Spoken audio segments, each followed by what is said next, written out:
है और परमेश्वर के लिए वो बिल्कुल भी असंभव नहीं है। हालेलुया। जब मूसा परमेश्वर से मिलने जाता है, इनफैक्ट उसे नहीं पता था कि वो परमेश्वर से मिलने जा रहा है, लेकिन परमेश्वर से मिलने से पहले 40 साल उसके लाइफ में एक ट्रांसफॉर्मेशन हुआ था। आप इसको बाय चांस मत समझिए कि अचानक प्रभु मूसा के सामने आकर टिक गया। प्रभु किसी को भी ऐसे ही नहीं चुनता है, किसी को भी प्रभु ऐसे ही जाकर चुनता नहीं है। God had a master plan, और प्रभु उसको चुनता है जो खोजी है। जो कौन है? खोजी है। और मूसा एक अद्भुत खोजी था, और उसके खोज करने के कारण ही परमेश्वर उसके पास पहुंचा। जोशुआ के सामने पहुंचा क्योंकि जोशुआ एक खोजी था। मूसा के सामने पहुंचा क्योंकि मूसा एक खोजी है। आप एक खोजी है तो परमेश्वर आपके सामने भी क्या करेगा? अपने आप को, अपने रूप को, अपने आत्मा को, अपने उपस्थिति को परमेश्वर आपके सामने भी प्रकट करेगा। अब एक बार ध्यान से जो वाक्य हमने पढ़ा, उस वाक्य को हम एक और बार पढ़ लेते हैं, और उसके बाद हम लोग उस एक पॉइंट को ढूंढने की कोशिश करेंगे कि आखिरकार मूसा के सामने परमेश्वर प्रकट क्यों हुआ। जब यहोवा ने देखा कि मूसा देखने को मुड़ चला आता है, तब परमेश्वर ने झाड़ी के बीच में से उसको पुकारा कि हे मूसा, हे मूसा। मूसा ने कहा, क्या आज्ञा है? उस प्रभु ने क्या बोला उसे? हे मूसा, हे मूसा। राइट? उसने पूछा हे मूसा, हे मूसा। और मूसा ने कहा,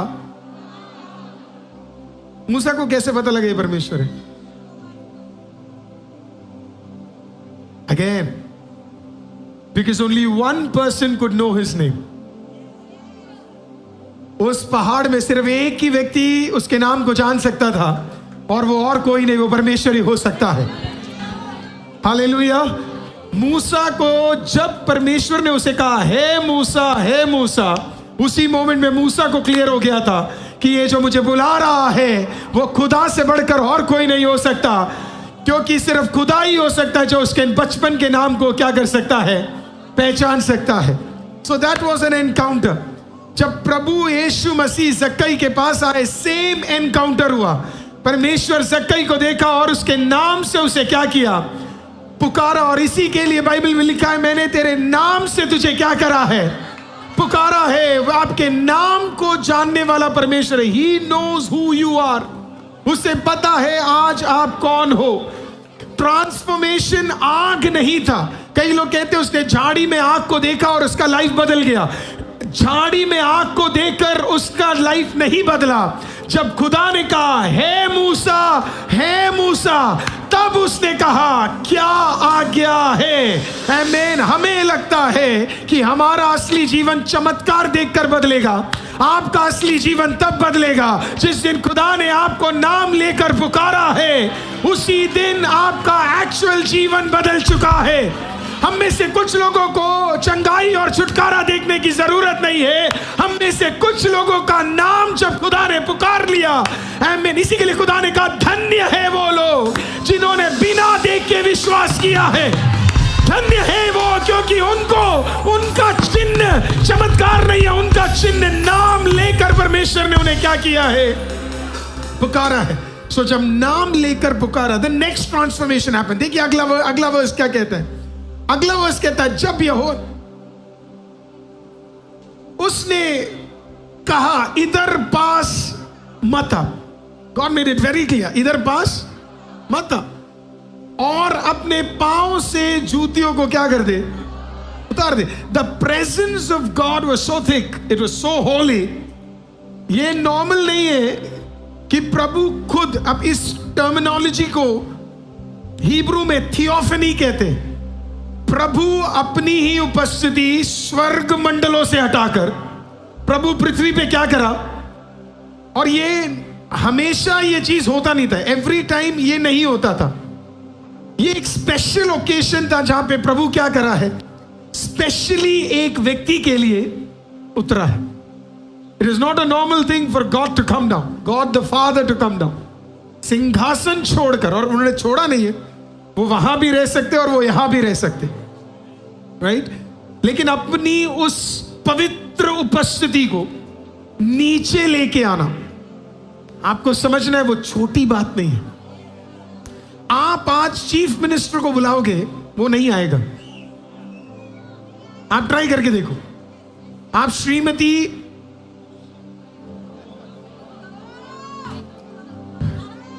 रेखा जी को जरा कॉल करिए, पहले तो कॉल लगेगा नहीं। मिलने जाओगे तो इतने प्रोटोकॉल है कि आदमी प्रोटोकॉल में ही मर जाएगा। इतने सारे लोग बीच में होंगे और फिर आपको चीफ मिनिस्टर से मिलने का मौका नहीं मिल रहा जिसे आपने अपॉइंट किया। उसके एक प्रोटोकॉल है, उससे ज्यादा प्रोटोकॉल है। अगर आपको प्रभु के, आपको देश के प्राइम मिनिस्टर से मिलना है तो उससे भी कठिन प्रोटोकॉल है। प्रेसिडेंट से मिलना है तो और कठिन प्रोटोकॉल है। अगर दुनिया के सबसे ताकतवर राज्य अमेरिका के प्रेसिडेंट से मिलना है तो और भी बड़ा प्रोटोकॉल है। आप इंस्टाग्राम पे फोटो डाल दोगे अगर आपने गलती से प्रधानमंत्री से मिल भी लिया। लेकिन जब आप चर्च में आते हो, जब आप अपने प्रार्थना के कमरे में बैठते हो और आप पुकारते हो कि परमेश्वर मुझे तेरी जरूरत है, तो सारे प्रोटोकॉल तोड़कर 197 राज्यों के ऊपर आज भी संभालने वाला परमेश्वर आपके लिए उतर कर आता है। तो फिर आपको जो इज्जत देनी है वो इज्जत किसी प्रधानमंत्री, प्रेसिडेंट, राजा से बढ़कर होना चाहिए।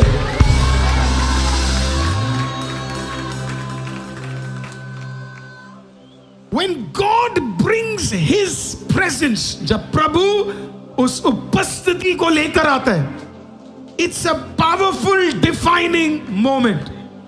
अभी थोड़ी देर पहले जब जो आराधना यहां पे हो रही थी, वो एक पावरफुल अद्भुत प्रेजेंस था यहां पे। वो हर दिन ऐसे में नहीं होता, क्योंकि मुझे मैं नहीं मानता हर दिन, every day it doesn't happen like that. But अभी था, उस मोमेंट में आप दो काम कर सकते। एक, आप प्रेजेंस ऑनर कर सकते, या दूसरा आप प्रेजेंस को तिरस्कार कर सकते।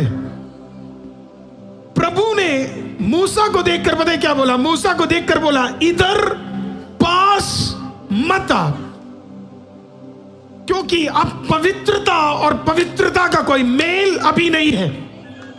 प्रभु ने कहा, मूसा अपनी जूतियों को क्या कर, अपने जूतों को। जब प्रभु कह रहा था तू अपने जूतों को हटा, तो प्रभु क्या कह रहा है पता है? तेरे खुद के सेल्फ को तू उतार कर क्या है, तू जो है उसे उतार कर, फिर मैं जो तुझसे चाहता हूं वैसा व्यक्ति बनकर तू क्या कर, तू आए। See holiness and unholiness cannot go together. ये आपको कई लोग बता सकते हैं कि ये दोनों मैच करता है, नहीं। अंधेरा और उजियाला जैसे काम नहीं कर सकता, वैसे पवित्रता और अपवित्रता काम नहीं कर सकता एक साथ। इट कैन नॉट, ये एक मेल में नहीं चल सकता है। जीसस, मैं आज सुबह बोल रहा था, जोशुआ के सामने एक व्यक्ति नंगी तलवार लेकर खड़ा हो गया, और बाइबल कहती है 5:13 में, बाइबल कहती है कि एक नंगी तलवार लिए एक आदमी क्या है, खड़ा हो गया उसके सामने। लिखा है, जब यहोशू यरीहो के पास था, तब उसने अपनी आंखें उठाई और क्या देखा कि हाथ में नंगी तलवार लिए हुए एक पुरुष सामने खड़ा है। और यहोशू उसके पास जाकर पूछा, क्या तू हमारी ओर है?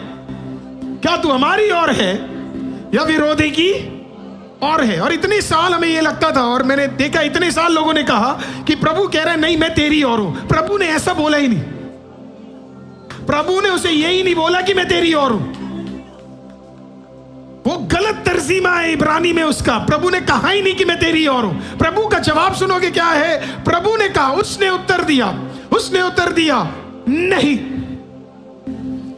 उसने ये नहीं बोला कि मैं विरोधी की ओर हूं, उसने ये नहीं बोला मैं तेरी ओर हूं, उसने सीधा बोला नहीं, मैं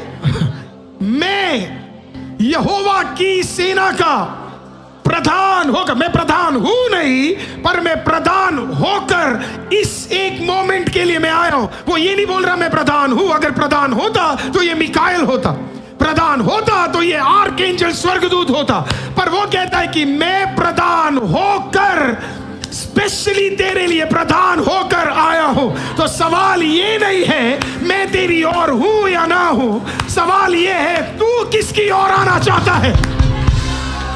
आपको समझ आया मैंने क्या कहा? आपको लग रहा है परमेश्वर यहोशू के लिए यहोशू के साथ खड़े होने आया था। प्रभु ने कहा तू है कौन कि मैं तेरे साथ खड़ा हूं? मैं अपने में मैं हूं सो जो हूं, मैं तेरे साथ नहीं, तू मेरे साथ आने वाला है। I am not going to be with you, you are going to be with me।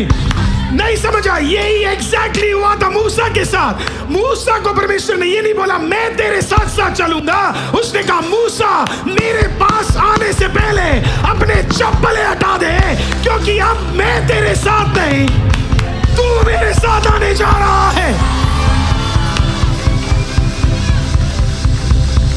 किसी को समझ आया मैंने क्या कहा? प्रभु आपके साथ नहीं, आप प्रभु के साथ हैं। अगर प्रभु आपके साथ है तो आप बोलेंगे प्रभु को क्या करना है, लेकिन आप प्रभु के साथ है तो प्रभु आपको बोलेगा क्या करना है। कई लोग कहते हैं प्रभु ये मेरा प्लान है, आप इस पे जरा काम करना। You don't tell God what plans you are making, you ask God what are your plans. हम नहीं कहेंगे ये मेरा प्लान है, हम नहीं कहेंगे ऐसे मुझे करना है। आप प्रभु से पूछोगे आपका प्लान मेरे जीवन में क्या है परमेश्वर। आप किसी लड़के को ले जाके ये नहीं बोलोगे मुझे ये पसंद आ गया, अब मेरी शादी प्रभु आप इससे करवाओ। आप प्रभु से पूछोगे। आप ये नहीं बोलोगे ये मेरा करियर है परमेश्वर आप इसे ब्लेस करना, आप प्रभु से पूछोगे। आप ये नहीं बोलोगे ये 3 BHK मुझे पसंद आ गया परमेश्वर मैं ये क्लेम करता हूं, नहीं प्रभु आपका प्लान मेरे लिए क्या है। प्रभु कहेगा बात करेगा 3 BHK, तब जाके तुझे विश्वास करना है कि वो तेरा घर है।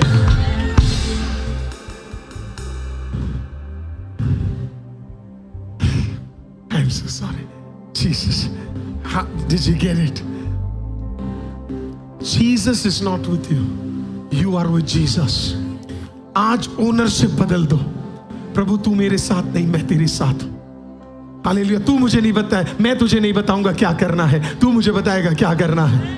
आज आपके सारे स्ट्रेस एक मिनट में टूट जाएंगे अगर आप ओनरशिप दे देंगे। जब वो चप्पल उतार कर आया, हालेलुया आमीन, वो एक साइन था जो कह रहा था कि तू जहां पे खड़ा है वो पवित्र स्थान है।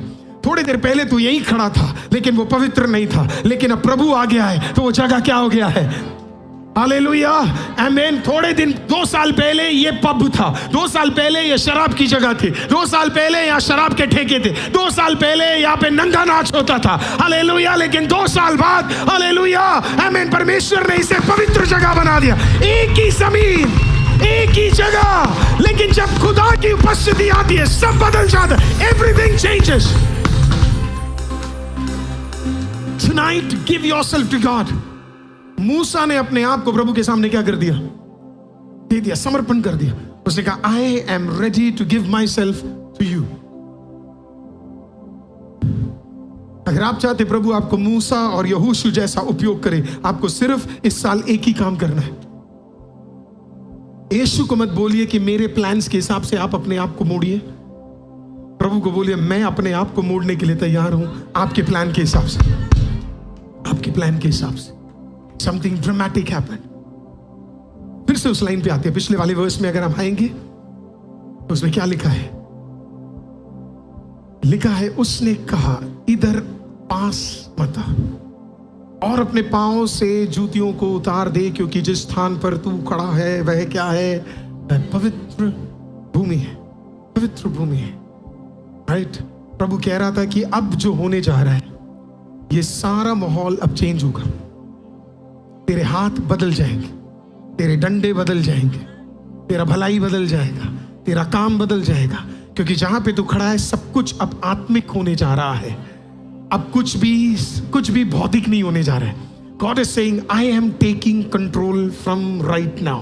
कभी कभी होता है ना, जब एक डिपार्टमेंट केस फॉल है ना, कभी कभी मान लो अगर पुलिस डिपार्टमेंट एक केस को है ना क्रैक नहीं कर पाया, तो फिर क्राइम ब्रांच या सीबीआई आकर के बोलती है अब हम टेक ओवर कर रहे हैं। उनका मतलब है आज तक जो हुआ सो हुआ, लेकिन अब हम टेक ओवर कर रहे हैं। प्रभु भी मूसा को यही बोल रहा था, तू जहां पे खड़ा है वो पवित्र स्थान है, इतने दिनों से तुझसे जो नहीं हो पाया, मुझे नहीं पता क्यों नहीं हो पाया, लेकिन प्रभु ने कहा मैं टेक ओवर करने जा रहा हूं। अब जो मैं बोलूंगा वो होने जा रहा है। मंडल बदलने जा रहा है, युद्ध बदलने जा रहा है, हथियार बदलने जा रहा है, चीजें बदलने जा रही है। आज कुछ लोगों को देखकर मैं यही कहना चाहता हूं, आप जब अपने अपने जूतियों को उतार दोगे खुदा के सामने और आप खुदा के पास जाओगे, खुदा आपको कह रहा है आमीन, कंट्रोल अब तेरे हाथ से हटकर कंट्रोल खुदा के हाथ में जाने जा रहा है। कोई है जो कंट्रोल हटाने के लिए तैयार है? कोई है जो कंट्रोल खुदा को देने के लिए तैयार है? When you give that control to God, जब आप वो कंट्रोल प्रभु को दे दोगे, everything will change for you. आज सुबह एक औरत आई, उसने कहा उसका बच्चा होना था, पहले बच्चा हो नहीं रहा, जब बच्चा हुआ तो बच्चे को बीमारी, किडनी में इश्यूज, किसी ने कहा उसको कैंसर भी हो सकता है, लेकिन उस औरत ने प्रभु पे विश्वास किया। उन्होंने कहा आपका बच्चा नॉर्मल नहीं हो सकता है, आपका बच्चा बीमार ही रहेगा, आपके बच्चे में दिक्कत ही रहेगी, लेकिन उसने बिलीव नहीं किया, उसने खुदा के हाथ में कंट्रोल कर दिया। हालेलुया, कंट्रोल दे दिया। जब बच्चा पैदा हुआ, एक डॉक्टर नहीं आया उसका केस करने के लिए। जिस हॉस्पिटल में वो गई थी, उधर के डॉक्टर्स उसको रिसर्च पे रखे थे, क्योंकि ऐसा केस सालों में एक बार होता है। और उन्होंने कहा हम आपके बच्चे का रिसर्च करेंगे। क्या रिसर्च करेंगे? उसने जब खुदा के हाथों में उस कंट्रोल को दे दिया, बच्चा जब पैदा हुआ, उसकी गवाही थी, एक नहीं तीन डॉक्टर्स आए, हालेलुया, सीनियर सारे रिसर्चर्स आए। उन्होंने कहा यह संभव है कि ये बच्चा चंगा है, इसके किडनी चंगे हैं, इस कैंसर कैसे नहीं है, इसकी ग्रोथ ऐसे कैसे हो रही है, ये चंगा कैसे। जब तू कंट्रोल खुदा के हाथों में दे देगा, God loves taking control in his hand. मूसा, तू अगर रहेगा तो पानी दो नहीं हो सकता, पर मैं रहूंगा तो पानी दो हो जाएगा। Give that control into the hands of God. उस पूरे कंट्रोल को प्रभु के हाथों में क्या कर दो? आप दे दो। जब आप कंट्रोल खुदा के हाथ में दे दोगे, He loves it. प्रभु अद्भुत काम करने के लिए तैयार है। हालेलुया। अब इस कंट्रोल को आप एक और बार पढ़ेंगे। उसने उससे कहा इधर पास मत आ और अपने पांव से जूतियों को उतार दे, क्योंकि जिस स्थान पर तू खड़ा है वह क्या है? पवित्र भूमि है। और फिर उसने किया क्या? अगले वाक्य में लिखा, फिर उसने कहा मैं तेरे पिता का परमेश्वर और अब्राहम का परमेश्वर, इसहाक का परमेश्वर, याकूब इस्राएल का परमेश्वर। तब मूसा ने परमेश्वर की निहारने से डरता था, अपना मुंह ढांप लिया। A holy fear came upon him, right? और फिर अगला वाक्य देखिए क्या कहते हैं। फिर यहोवा ने कहा, मैंने अपनी प्रजा के लोगों जो मिस्र में है उनके दुख को निश्चय देखा है। जब उसने सरेंडर किया, प्रभु ने उत्तर देना शुरू कर दिया। आज आप सरेंडर करेंगे, प्रभु आपको उत्तर देने के लिए 100% तैयार हो जाएगा। God is ready to answer to you if you can just surrender to the Almighty God. और इस सरेंडर को कहते हैं वर्शिप। इस सरेंडर को कहते हैं worship is not just music. आराधना सिर्फ म्यूजिक नहीं है, आराधना सिर्फ गीत नहीं है, आराधना उससे भी ज्यादा गहरा है। Worship is surrender. आप चाहते प्रभु आपके लिए उतरे, इसी हफ्ते उतरे। How does that happen? एक ही तरीका है, सरेंडर। एक ही तरीका है, वर्शिप। वर्शिप का कॉन्सेप्ट समझना बहुत जरूरी है, क्योंकि स्वर्ग में अभी भी क्या चल रहा है आपको पता है? कल भी क्या चल रहा है आपको पता है? कल भी क्या चल रहा है, चल रहा था पता है आपको? हमारा वर्शिप खत्म हो जाए उसके बाद भी क्या चलेगा आपको पता है? प्रभु जब आपके लिए एक उत्तर भेजता है तब भी क्या चल रहा है पता है? प्रभु जब चुप है तब भी क्या चल रहा है? स्वर्ग में बाकी सब चले ना चले, लेकिन एक चीज चलती रहती है, और वो क्या है आपको पता है? वर्शिप। सो अगर वर्शिप इतना इंपॉर्टेंट है स्वर्ग के लिए, तो फिर स्वर्ग का परमेश्वर भी हमसे सबसे ज्यादा क्या चाहता है? वर्शिप। तो जब वर्शिप का कॉन्सेप्ट आपको समझ आ जाएगा, स्वर्ग का हर छुटकारा समझने के लिए आपका कॉन्सेप्ट बिल्कुल क्लियर हो जाएगा। मूसा जैसे ही दंडवत हुआ, जोशुआ जैसे ही दंडवत हुआ, जोशुआ तो और ज्यादा जबरदस्त था। बाइबल कहती है जोशुआ तो परमेश्वर के सामने मुंह के बल जाकर क्या है? दंडवत हो गया। ये इस वर्शिप को कहते हैं, ये वर्शिप है बाइबल का 7वां और सबसे ताकतवर टाइप ऑफ वर्शिप। इब्रानियों में 7 तरीके के वर्शिप्स होते हैं, 7 टाइप्स ऑफ वर्शिप है। इब्रानी लोग 7 तरीके से वर्शिप करते हैं, हाथों से, मुंह से, आवाज उठा के, इंस्ट्रूमेंट से, घुटना टेक कर। लेकिन उन सबसे ऊपर आता है जब एक व्यक्ति क्या करता है? अपने हाथों को आगे कर कर, हालेलुया, सर को झुकाकर, हालेलुया, जमीन पे जब लेट जाता है, वो उसको 100% सरेंडर, मानो जैसे वो कह रहा है मुझ में मैं नहीं, अब मुझ में और कोई है। इसी के लिए तो नए नियम में परमेश्वर ने नहीं कहा कि मुझे तुम्हारे गीत चाहिए, मुझे तुम्हारे बड़े बड़े गाने चाहिए। प्रभु ने क्या कहा पता है? क्या तुम नहीं जानते तुम परमेश्वर के मंदिर हो और परमेश्वर की आत्मा तुम्हारे अंदर वास करती है? और परमेश्वर जो आपसे चाहता है वो ये है, 100% वर्शिप। जब आप उसे वो आराधना दे सकते हो, प्रभु 100% कंट्रोल लेने के लिए तैयार है। पर वर्शिप है क्या? What is worship? कैसी होनी चाहिए हमारी आराधना जो स्वर्ग को क्या करे? हिला दे। मैं भी हमेशा सोचता हूं कि पूरे दुनिया में संडे के दिन क्या चलता है? वर्शिप चलता। मैं गलत हो सकता हूं पर मैं एक लाइन बोल देता हूं बस। मैं डाउट करता हूं कि सारे वर्शिप क्या प्रभु एक्सेप्ट कर रहे हैं। डाउट है मेरा,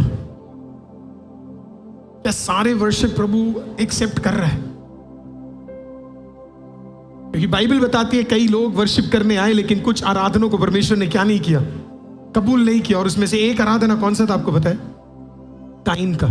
ऐसे तो मैं बाइबल में आपको कई सारी आराधनाएं बता सकता हूं। तो फिर कौन सी आराधना है जो प्रभु हमारा कबूल करेगा? उसको समझने के लिए आराधना क्या है समझना जरूरी है। पहला पॉइंट, अगर आप लिखना चाहते हैं, वर्शिप शुरू कहां होता है? आराधना शुरू कहां पे होती है? Worship begins at the gate.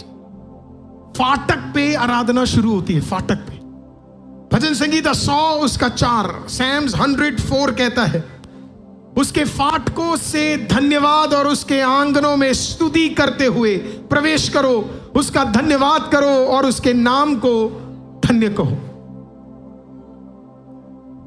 पहला चीज जो परमेश्वर आपसे चाहता है आराधना में, वो है धन्यवाद, थैंक्स गिविंग। पहला चीज जो परमेश्वर आपसे और मुझसे चाहता है। कंप्लेंट करने वालों को परमेश्वर उनकी आराधना को सुनता नहीं है। प्रभु को पसंद नहीं है जो बार बार चीजों को क्या करते हैं? कंप्लेंट करते हैं। प्रभु उस आराधना को कबूल करता है जो शुरू कैसे होता है? धन्यवाद के साथ। तो अगर आप आराधना कर रहे हैं तो आपकी आराधना का शुरुआत कैसे होना चाहिए? Through thanks giving. मैं धन्यवाद करता रहूंगा। तो ये इकलौता पॉइंट है जो आप पूरे दिन कर सकते हो। मैं धन्यवाद करता रहूंगा, मैं धन्यवाद करता रहूंगा, यीशु धन्यवाद करता रहूंगा। So when you worship, you got to be thankful. You got to be thankful. बार बार आपको प्रभु का क्या करना है? So जब आप आराधना में घुस रहे हो तो आपको कैसे शुरू करना है? आपको स्तुति और धन्यवाद के साथ शुरू करना है। You have to be extremely thankful to God. जब हम धन्यवाद और स्तुति के साथ उसके गेट के अंदर घुसेंगे, प्रभु का प्रेजेंस हमारे लिए क्या कर जाएगा? हालेलुया, खुलना शुरू कर देगा। गेट ही पार नहीं किया तो अंदर क्या घुसेंगे? हम में से तो कई लोग गेट पे ही खड़े अभी तक। हमारे लिए गेट खुलता ही नहीं है, क्योंकि हम बार बार क्या करते बताएं, सिर्फ कुड़कुड़ाते, इसके अलावा कुछ नहीं करते। इसी के लिए परमेश्वर ने मूसा के जनरेशन के लोगों को अंदर घुसने नहीं दिया, क्योंकि प्रभु ने कहा ये देखने में आराधक लगते हैं पर आराधक है नहीं। कई लोग आपको देखने में आराधक दिखेंगे पर आराधक है नहीं। फिर से कहता हूं, कई लोग आपको देखने में क्या दिखेंगे, आराधक दिखेंगे, पर वो आराधक, दिखने में आराधक और आराधक में बहुत फर्क है। हालेलुया, आमीन। जब आप ध्यान से स्वर्ग के विषय में पढ़ेंगे, आपको पता है प्रभु को किसने धोखा दिया?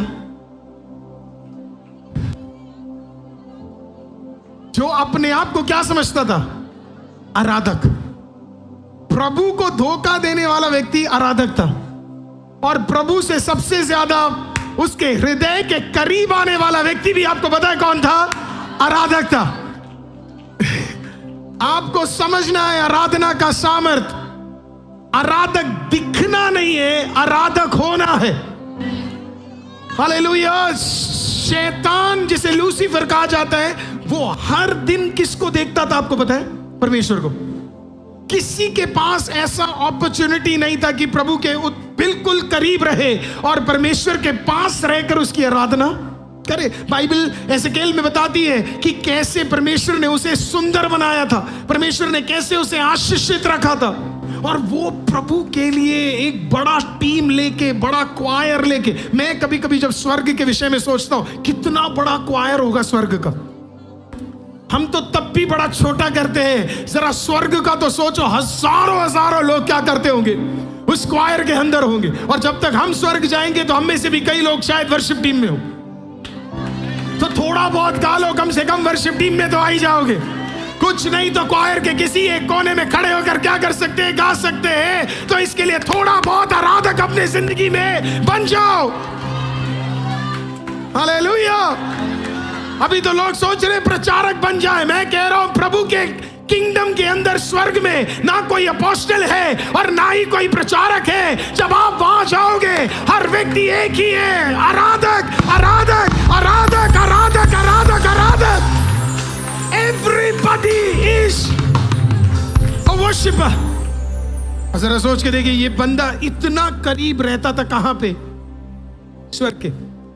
इतना करीब रहता था, स्वर्ग के इनर मोस्ट भाग में था, सबसे अंदर रहता था, प्रभु को देखता था, प्रभु को जानता था। He knew who God was, और he thought he knew who God was। उसको लगता था कि उसको पता है कि परमेश्वर कौन है, पर एक्चुअल में उसे पता ही नहीं था परमेश्वर कौन है। बाइबल बताती है कि वो प्रभु के विरुद्ध चला गया।